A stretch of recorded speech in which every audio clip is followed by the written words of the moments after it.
guys, what's up? It's Joe Rady from Rady's Rides. I'm at this special filming spot location because guess what?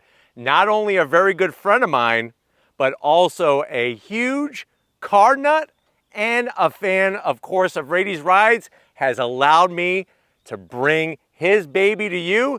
His name is Eli, and let me introduce you to his 1991 Toyota Supra Turbo. But before we get into this Mark III of that iconic nameplate, let's talk about what's going on here. So, Supra. When I say Supra, your mind is probably going to go one direction and one direction only, and that's going to be the Mark IV generation of the Supra, which remember was sold here in the United States from 1993 to 1998, and that car really got its iconic appeal, not just for the performance, but also because of its starring role in the Fast and the Furious franchise series. Now, of course, that wasn't the first generation of the Supra.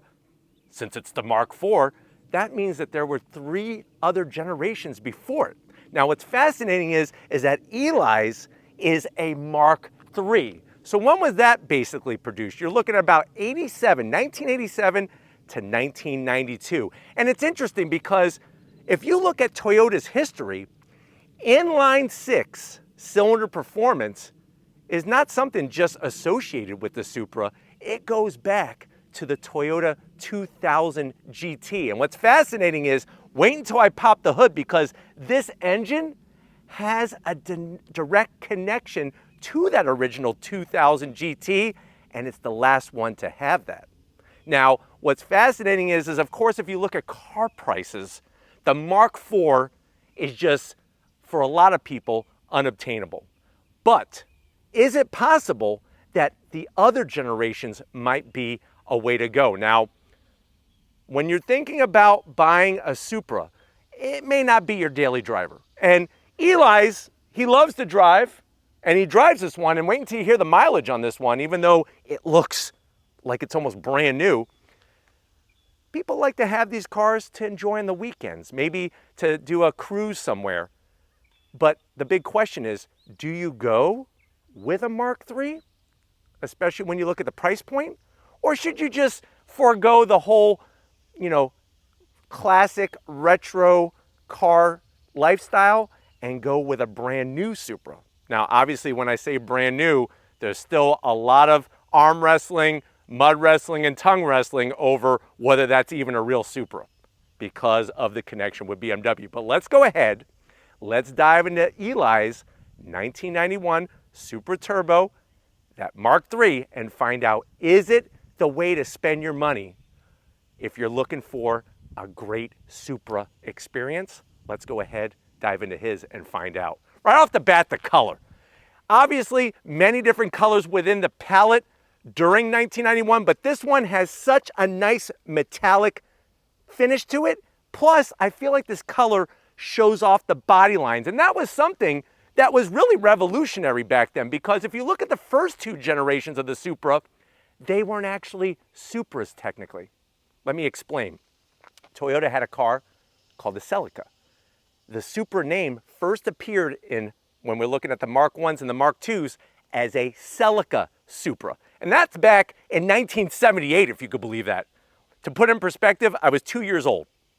I was wet in the bed, and that's when the first gen of the Celica Supra came out. And I'm okay to say that. I was a kid. Things happen. When you look at the 3rd generation, this is the first time that they ever used the Supra name alone. And that makes it, I feel, extra special. Now, at the front of the business, you're going to get that classic 80s, early 90s pop-up headlight style. Such a bygone era, because you see how it just gives you this nice, beautiful, sleek appearance, very aerodynamic. And this, like I said, was a big change from the Mark II, because not only the Supra name, but also because of turbo. So you'll see that we have our marker lights and that 3-liter turbo badge, looking good, having that extra power, and we'll talk about power underneath the hood. Now, as you drop down, you'll see the lower fog lamps, and I love the way that Eli's still has the original air dam. not so much a splitter, but it's actually an air dam, because remember, we're trying to stop air from going underneath the vehicle. And another big thing to remember about this Supra, the Mark III was more of a GT, a Grand Touring style performance car rather than an all-out sports car. So that's just something to keep in mind as we're going over this vehicle and as we go for that first drive. But definitely love the style. Now, they did do a refresh in '89.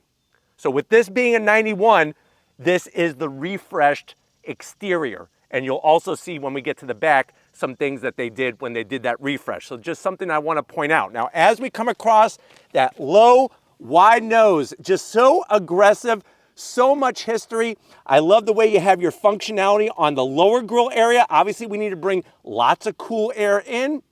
And the fact that you think about the original paint, the original badging, this is one of those ones that you want to add to your garage if you're looking at any car from the late 80s and early 90s. Now, when we get into the hood, I like the way you have a slight bulge and you have that long sloping nose with the bulge. Obviously, with that straight six, we need the extra length. And that was one of the things that with the Celica Supra, they actually had to make the car a little bit longer because your standard Celica had a different engine than the Celica Supra for Mark I and Mark II. And what's also interesting is that Mark I's and Mark II's are rear-wheel drive. This is also rear-wheel drive, but the reason why I bring that up is with the introduction of this car, it actually kind of, in some people's eyes, ruined the Toyota Celica. Because when the Mark III came about, that's when the Celica and the Supra went two different ways, and the Celica became a front-wheel drive car. Something to think about when you're looking at bring a trailer and you're thinking about what you want to add to your garage. Now, as we come around the bend, you're going to notice that the car sits a little bit lower. It's about 1.5 inches because we're sitting on I-box springs. But one of the things I want to point out is I love how he has the original wheels. And you could see the wheel transformation from this 91 Mark III to the way the wheels look on a Mark IV. Very, very similar. Now, what's the difference? These are 16-inch wheels on a turbo. If you're looking at a Mark IV and it's a turbo, it's a 2JZ, that's going to have 17-inch wheels. Even though they do make 16-inch wheels for Mark IVs, those are for the non-2JZ cars. But love the style, clean, nice metallic silver. You have that traditional Toyota cover that covers up the lug nuts to give that nice clean finish. And then you'll also see how he went through, changed the rotors and the pads to using Stop Tech. Nice, good company. And that's something that you're going to want to do is upgrade some things, right? Yes, it's nice to have all original, and that's fine too. But in certain areas like braking and tire technology are probably two of the biggest things that have come the longest way since 1991, for sure. So it's nice that Eli did the smart moves, added the Stop Tech rotors, which they are, of course, slotted. That's going to help with, brake heat buildup. And then he also changed the pads, and I like the way he refinished the calipers in a nice, simple, sort of satin flat black finish. And if you're wondering, well, what type of tires size are we running? 225 and then a 50 series sidewall. And I'm telling you right now, I don't think this car could sit any better than the way it is right now on those I-box springs. Now, coming down the side, you have that trim. This was another thing that was very popular in the 80s and 90s, was having black trim that circles around the whole vehicle. Up top, you do have a Targa roof. That is the way that it came with the turbocharged. Nice to have the Targa top, and that's something that with the Mark IVs, you could also get a Targa top as well. Color matched on your mirror caps. And like I said, this being that original paint and everything just looks fantastic. On the lower side, you'll see that side skirt extension. And then I'm gonna have Steven kind of flip it around and actually show you. I normally don't really point these types of things out, but you look at the mud flaps. Like, that is something that is there from originality, from day one. And those actually become harder and harder to find because a lot of times people took those things off. What did they do with them? They didn't keep them. They threw them in the trash.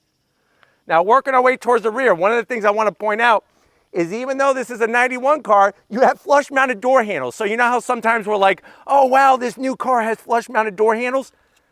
Toyota had this back in 1991. Obviously they had it before that, they had it in 87, but flush mounted door handles. Love the way the rear fender has a nice flare to it as we come into the back, and as we drop down, you'll see very little rash at all on these 16-inch wheels.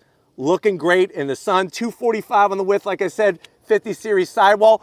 When you go turbo, it does have a limited slip diff. That's gonna help get the power to the ground.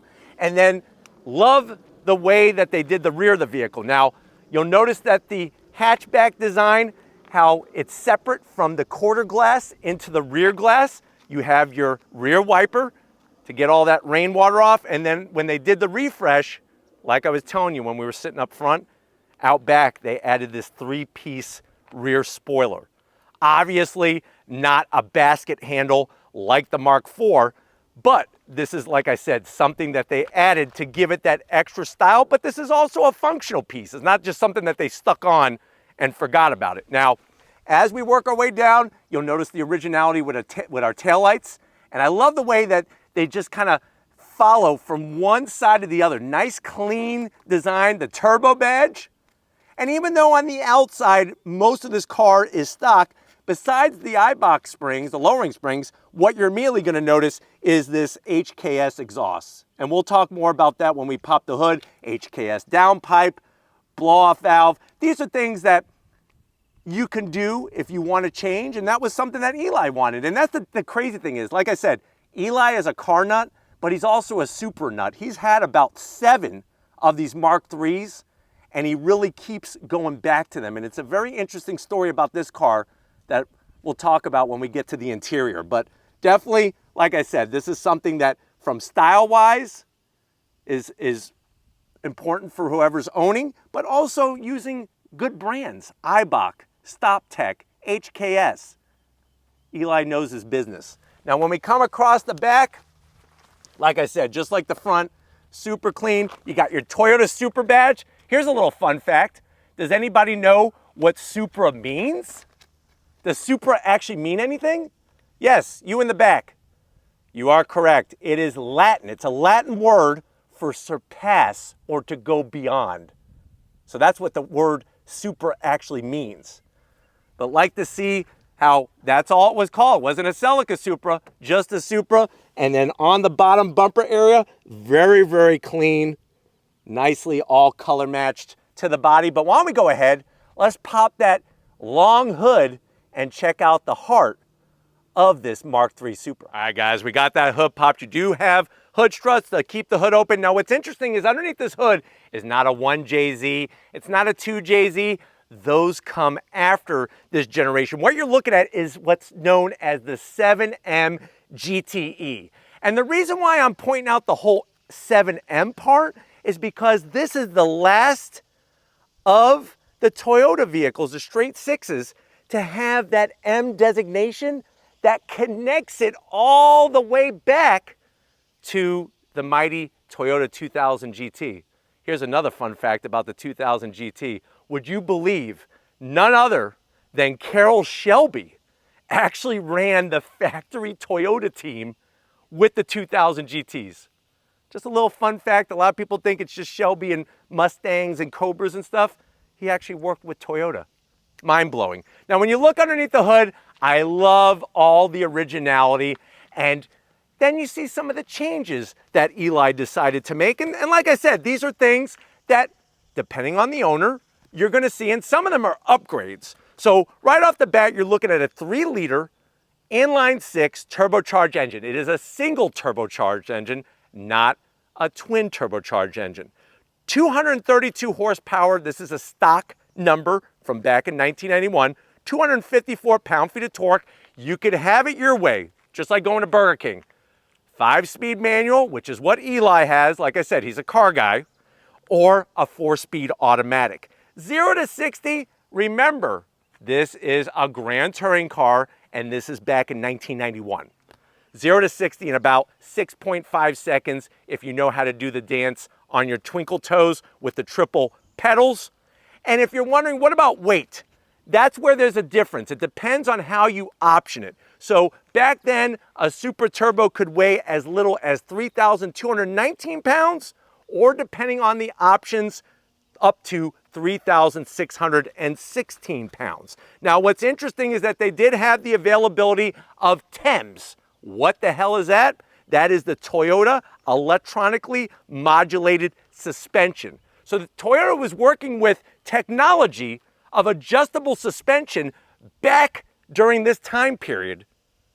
And we kind of forget about that when we look at newer vehicles. Now, here are some of the changes that Eli has made. The number one thing you're going to want to find out, and usually most of them have been done already, depending on the mileage, is that even though Toyota is known for their bulletproof reliability, and during this time period, the late 80s and early 90s, I mean, this was really their prime time, there is, or I should say was, a head gasket issue. Now, the reason why is that there was a miscommunication in how much the head bolt should be torqued down. So that's what led to issues. When you get one like Eli's, pretty much they're already going to be handled. And this one has an updated modern day head gasket using ARP head studs. So now, when we say bulletproof, it is definitely bulletproof. It has an ACT clutch kit, a Koyo radiator, an intake cone filter. Like I said, HKS exhaust, but also HKS downpipe and blow-off valve. And then you're going to look at, when we talk about handling, besides the lowering springs from Eibach, we have KYB struts. And then, of course, we also have with the brake package is Goodrich stainless steel lines. Now, the benefit of running a stainless steel line is a multitude of benefits. First of all, it's going to give you really nice braking capability because steel lines do not flex like rubber lines do. Remember, this car, it's a 91, so if it has original brake lines, you're probably going to want to change those because the rubber can degrade. And like I said, at the end of the day, if you're going to want to drive the car and you want to have a more enjoyable experience, having the updated radiator, having the updated brake system, these are things to make the modern day driving experience much more. But now it's that time. If you're ready, I'm ready. Let's fire up Eli's 91 Supra and hear what it sounds like.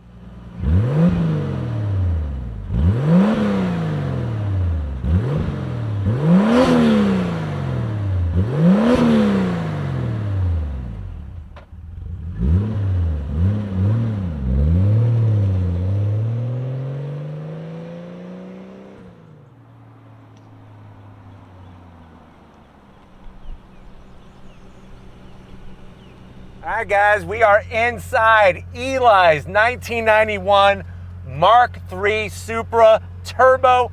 I know you're saying to yourself, well, Joe, I've been looking for a car to have fun with. I want something to take my kid to a car show. I want to maybe drive it to work every now and then. But I'm not so sure I like the new Supra. Plus, of course, the new Supra starts at $58,000 upward. But I am digging this Mark III. I wasn't really aware of the Mark III, but I'm digging it. How much is it? Well, back in the day, back in 1991, this had a starting MSRP of around $37,000.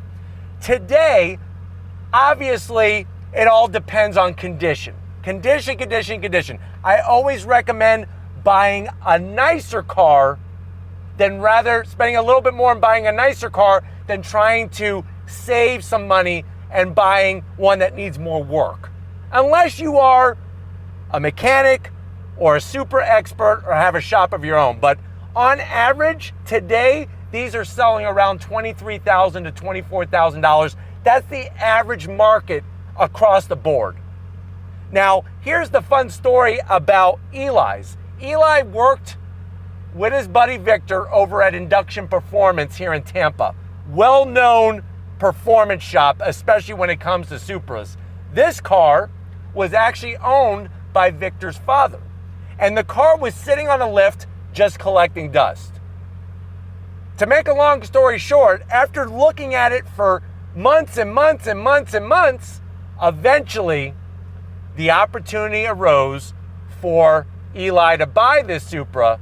And like I said, this one, even though it has over 100,000 miles, is a cream puff. And Eli was able to get back into a Supra. It had been about 10 years because his last Supra he sold because him and his wife were having kids. But let's see what Eli's Supra specialness brings on this particular one to the door panels. I love the classic 91 style. Of course, you're going to have the two-tone finish with the gray and that velour. And it's interesting because this was the heyday of Toyota build quality. These doors, when you close them, they sound like a Wells Fargo safe. If you notice, on top of the armrest by the grab handle there, that's actually the door handle to open it up. It does have power door locks, and you have a really long door pocket there. Easily get, I would say, 4 churros, those foot-long churros from Subway in that door pocket. Now, going from the door panel to the dash, look at how far the dash is. Gives the passenger a lot of room. You got your AC vents and the trim blended in, your glove box. And then, even though this isn't as driver-focused as a Mark IV, this is getting that where everything is very important for the driver. One thing I'm jealous about is my Mark IV doesn't even have oil pressure, boost gauge, which is nice, AC vents, a digital clock, and then you'll notice the original AC, which I actually have on, and it's working very, very well. Of course, you have your key ignition. He even has things that get lost, like the lighter for the cigarette setup here. For the 12 volt, you even have a nice little ashtray. This is where you're gonna wanna keep your, not your ashes, this is where you wanna keep your Tootsie Rolls, maybe some Jolly Ranchers. Original stereo with the anti-theft. This was one of the ones that if you steal it, it's not gonna work. But this does fully work with your cassette tape. That's what you put in there, kids.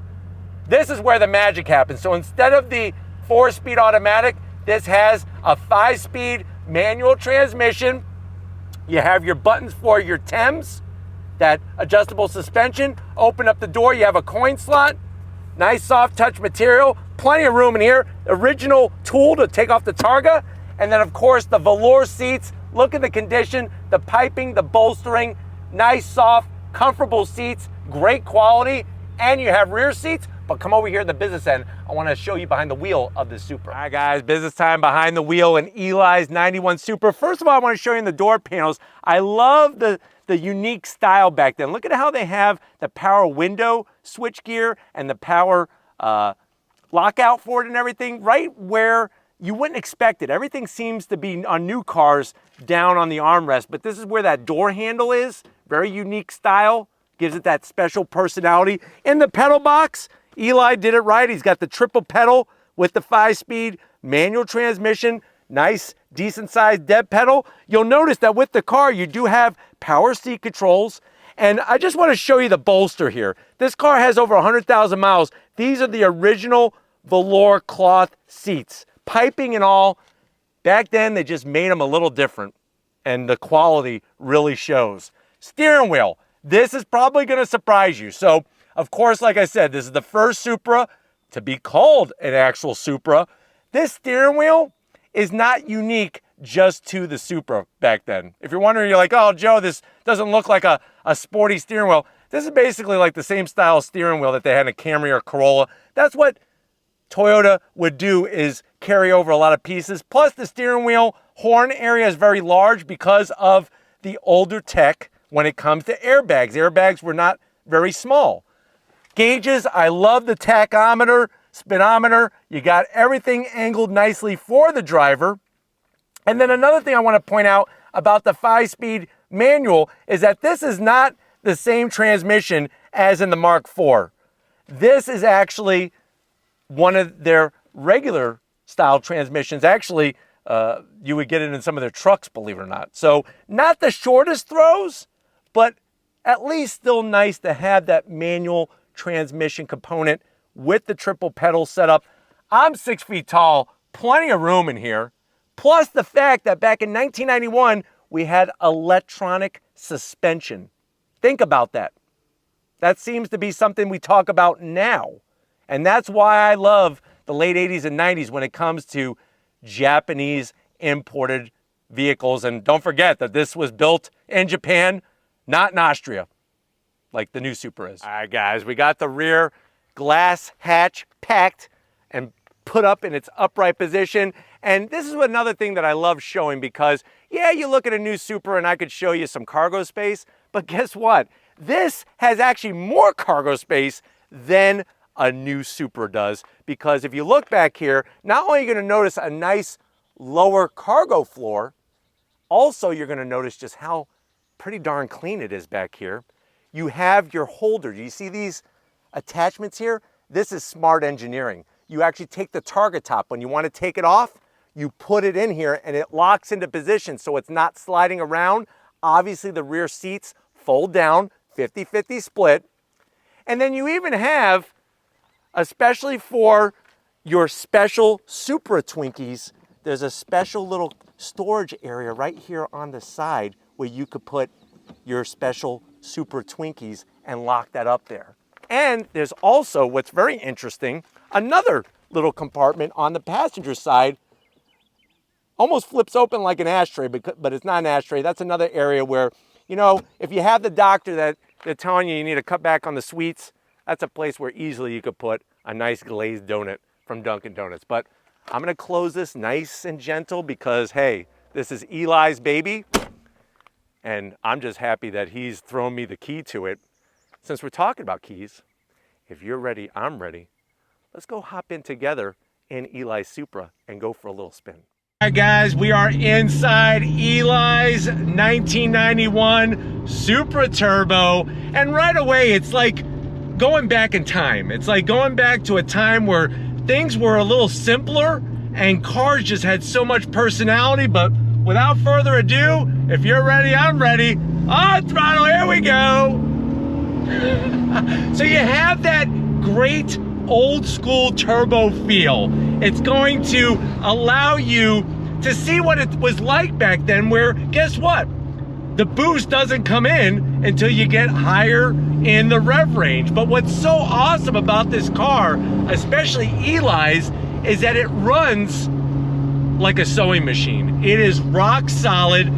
The adjustments and the changes that he's made in the suspension and the brakes allow the car to handle better, to feel better, to be a little bit more confidence inspiring. But then again, the noises, right? One of the things with driving a car are the noises, and that's what allows you to be part of that experience. So with the blow-off valve, it's just enough. You get enough induction noise, exhaust noise, without it going too over the top. And remember, that's personal preference. I'm not here to tell you who's right, who's wrong. Do it your way, because that's your car. But this is Eli's car, and I really like the way he has it set up. Seats, it's surprising. They're very, very comfortable. Not the usual amount of bolstering that you would find in a performance vehicle, but it does have, I mean, upper body, the bolstering is there, the quality is there because they look like they're brand freaking new. I love the visibility out the windshield. You can see that bulge in the hood, that nice long sloping hood. And the instrumentation. Not only is it important to know what's going on underneath the hood, but it also just helps kind of create that special experience where today everything is digital. Now we have the lineup of analog gauges. Being out on these backcountry roads is really what this car is about, because it's just so smooth. It's so dialed in. The fact that you have, like I said, electronic suspension back in '91, just those were game-changing days, and this car really shows that. And this car obviously plays an important part, not only in Supra history, but also in Toyota's history as well. But I tell you, the way the car drives and everything, I love the sound. Nice little blow-off valve sound there. But I'll tell you right now, it's like, I would rather have this than a new Supra. It just has more personality. way more personality. Gauges look great. I mean, brakes feel good. He put new tires on. And that's another thing I also want to point out is when you're looking at an older car, whether it's a Supra, a Corvette, whatever, look at the date codes. You want to make sure that you're not driving on 8, 9, 10, 15-year-old tires. That's not good to do. So make sure you change that. But I'm hoping that this has been a way for me to kind of take you back in time, back to 1991, to let you know a little bit more about some of my friends that are here in the Tampa area. It's crazy because Eli was the guy. I remember when I started the channel back in 2017, he was working at Motorsports by Reeves, and they would have this monthly Cars and Coffee event called The Gathering, and I had about 300 subscribers, and I went up to him asking him, hey, do you have any advice for me? I'm doing this car channel. And it's just crazy to have him on that journey, just like you guys are on the journey with us from the beginning to where we are at now. And I can't do it without your support, and I definitely can't do it without Eli's support. But I know Eli wants to spend the rest of today driving his baby. I know I kind of want to, but we need to get back to where it all started and hand the keys over back to Eli.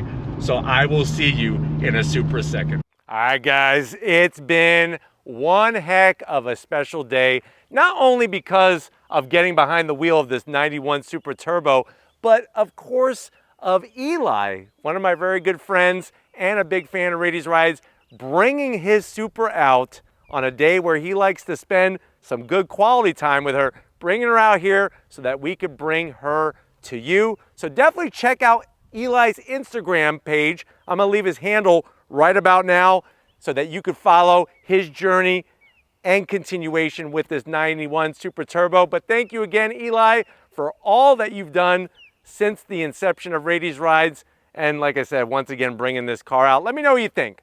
If you're looking for that retro style car and you're a Toyota Supra fan, is this the way to go and save yourself a ton of money than buying a brand new Toyota Supra? Let me know how you feel about that in the comments section. But if you're new to the channel and you're on your way out, hit that subscribe button. I promise you it's worthwhile. Come back for more. If you are a subscriber, thank you for being part of the Rady's Rides family. Of course, we need to give it up, Stephen Flood. Check him out on Instagram as Flood Photos. He's really good with a camera. He's really good with cars. And he definitely loves the Supra as well. Thank you, Stephen, for all that you do. And just like always, guys, I'll see you on the next ride.